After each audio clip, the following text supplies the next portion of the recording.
Olá pessoal, eu me chamo Américo e eu faço parte do time financeiro da IU. Hoje eu estou aqui com vocês em mais um quadro do IU Responde com o tema Dúvidas na gestão financeira das escolas. Vamos lá? A primeira pergunta que a gente escolheu foi: por onde eu começo o meu planejamento financeiro? Vamos lá. As escolas, assim como outras empresas que têm a sua economia de forma recorrente, as suas receitas de forma recorrente, elas têm uma facilidade muito grande nessa projeção.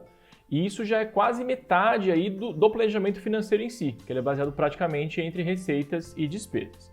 Como primeiro passo, eu indico que você olhe para trás e veja, dos anos anteriores, 2 anos anteriores, talvez os últimos 3 anos, qual foi o seu crescimento? Quais foram os seus números? Pegue com a sua contabilidade ou mesmo no seu controle financeiro e veja, no resultado do ano, quanto foi a somatória das receitas, das despesas, da sua quantidade de aluno. Eu gosto de fazer isso antes porque você consegue ter um panorama de onde você veio, onde você está e para onde você quer ir. Feito isso, olhe para o presente. Veja quantos alunos estão matriculados no seu curricular e também não se esqueça dos alunos do extracurricular, como por exemplo as aulas de inglês, do futebol, de dança. Junte todos esses alunos, some as suas receitas e coloque nessa planilha que você está montando com as projeções do ano vigente, correto? Terminando de fechar as suas receitas, vamos para a parte das despesas agora. Comece pelas despesas fixas, como por exemplo a sua folha de pagamento, o aluguel, água, luz, IPTU, telefone e internet, entre outros que você considera fixo e que você enxerga que são fixos dentro da sua escola. Se você fizer só isso que eu te falei até agora, com certeza você vai ter um panorama muito melhor na sua frente já e você vai conseguir, só com esse básico, tomar algumas decisões que talvez você não enxergava antes, certo? O que a gente não pode esquecer é que um planejamento financeiro, para ele estar completo, para ele estar robusto e passível de uma tomada de decisão muito mais correta e muito mais assertiva, nós não podemos esquecer de colocar também as receitas variáveis, as despesas variáveis e também a parte de investimento. Vou dar um exemplo de uma receita variável. Tem escolas que fazem 2, 3 passeios ao ano com os alunos. Às vezes os passeios geram algum tipo de receita. Então projete isso também, baseado, como eu falei anteriormente, baseado nos cenários anteriores. Então no ano passado eu tive por exemplo, 10% dos meus alunos foram no passeio, talvez esse ano eu consiga colocar 15%, 12%, e aí você consegue brincar com essas projeções, um pouco mais pessimista, um pouco mais otimista. Despesas variáveis são aquelas que estão atreladas ao aumento da produção ou da venda. Vou dar um exemplo para as escolas. Quanto mais alunos eu tiver, maior a quantidade de material didático e de material de papelaria eu vou ter que comprar. Fazendo esse planejamento, vocês conseguem colocar em quais meses eu vou ter esses gastos e se planejar para isso. E também a parte de investimentos, que seriam as reformas estruturais na sua escola, a compra de notebooks, tablets, aparelhos de ar-condicionado. Tudo isso você consegue prever, colocar certinho em quais são os meses que vão ocorrer esses gastos e se planejar para isso, certo? Então vamos lá, recapitulando. Pegue todas as suas receitas e as suas despesas, sejam fixas ou variáveis, projete cenários, faça projeções dos próximos meses baseado no cenário que você tem hoje. E com certeza, na hora que você precisar tomar uma decisão, você vai estar muito mais preparado se você não tiver feito nada e nem se planejado para tal. Tá bom? Eu aconselho que esse acompanhamento ele seja feito semanal, no fim de cada semana, toda sexta-feira ou a cada 15 dias, um acompanhamento de todas essas contas que estão sendo pagas, todas as receitas que estão entrando, para ver se o seu planejamento financeiro ele está condizente com a realidade. Que pode ser que você tenha sido um pouco pessimista ou um pouco otimista demais, e aí você consegue ir adequando de acordo com o passar dos dias. A próxima pergunta é: como reduzir as despesas da escola? Eu não vou entrar aqui no óbvio de falar sobre o uso consciente de água ou uso consciente de energia elétrica. Isso é uma premissa que a gente tem que levar não só para as escolas e empresas, mas também para a nossa vida. Eu gosto de atrelar a redução das despesas ao uso da tecnologia. Por exemplo, antigamente, para se puxar um relatório de inadimplência, um relatório de contas a pagar, muitas vezes esses relatórios, essas informações para fazer esses relatórios estavam em lugares diferentes e de formas muito complexas, de formas muito difíceis de você puxar.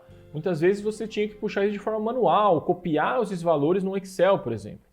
Hoje em dia isso não é mais aceitável, nós temos aí N ferramentas e sistemas no mercado, alguns de forma gratuita e muitos outros de baixo custo que atendem muito bem essas necessidades de relatórios, etc. Inclusive, um belo de um sistema de gestão, ele é essencial para qualquer planejamento financeiro.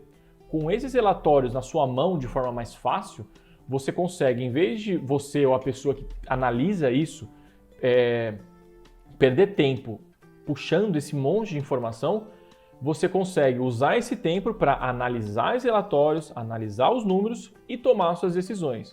Muitas vezes, a não redução de despesas ou o alto índice de despesas dentro de uma empresa, ele está diretamente ligado à falta de relatórios, à falta de informação.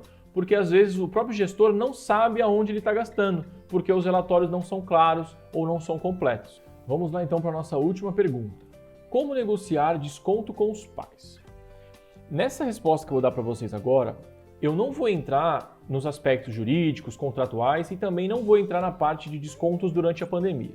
Todos esses conselhos e insights que eu vou passar para vocês, eles servem para qualquer cenário. Baseado na nossa experiência e na diversidade de parceiros que temos espalhados pelo país, nós identificamos alguns pontos em comum e entre eles o que tem maior retorno positivo, certo? O primeiro deles é políticas de desconto pré-definidas.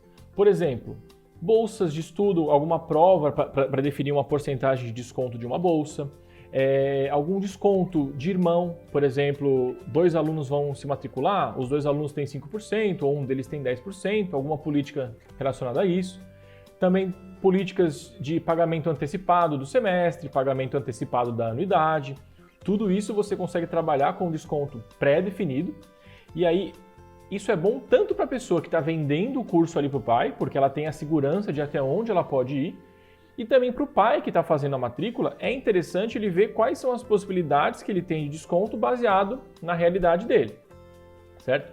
Além disso, o segundo ponto, além de políticas pré-definidas, o segundo ponto que eu diria que é o ponto principal e é o que a gente teve um retorno que é muito mais positivo do que os outros, é a conversa. Eu acho que nada supera a conversa aos dois lados se ouvirem, tanto a escola quanto o pai. Eu vou trazer para vocês 2 reflexões dos dois lados. Se você pai estiver vendo esse vídeo ou você gestor, os dois acho que conseguem se identificar.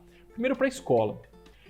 Você escola, entenda que se o pai ele separou um tempo do dia a dia dele para ir conversar com você, ele com certeza vai explicar a situação que ele está passando e ele vai pedir uma certa porcentagem de desconto. Entenda que se o pai estivesse descontente com o ensino, se o aluno estivesse descontente com o ensino, concorda que talvez ele tiraria o aluno da escola e nem conversaria com você direito. Então realmente pode ser que o pai esteja passando por uma dificuldade financeira, que ele realmente não quer tirar o filho da escola, ele gosta da instituição e ele só precisa realmente de uma ajuda para passar por uma fase difícil que ele está passando. Certo? Então procure entender o pai também e também com isso pesar se isso vai impactar ou não na realidade ali da escola, né? Já encaixo isso com a visão do pai, né? Pai, você entenda também que a escola, assim como qualquer outra empresa, ela depende das suas receitas. A escola é uma empresa, então ela tem N custos, N despesas, N obrigações que ela precisa manter em dia. E isso vem praticamente 95% das receitas das mensalidades, né?